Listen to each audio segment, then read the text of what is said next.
সম্মান পাওয়া তো আনন্দের, সবার জন্য আনন্দের।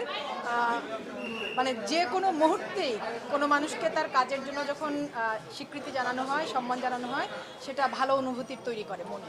তবে আজকের এই পুরস্কারটা আমার কাছে খুবই বিশেষ, খুব বিশেষ এই জন্য যে মেকআপ আর্টিস্ট অ্যাসোসিয়েশনের 30 বছর, এবং আমি যখন আজকে গাড়ি থেকে নামছিলাম, যে মেকআপ আর্টিস্টরা দৌড়ে আমাকে উপরে নিয়ে যাবার জন্য এসেছে, ওরা আসলে ওদের প্রত্যেককে আমি পিচ্চি দেখেছি।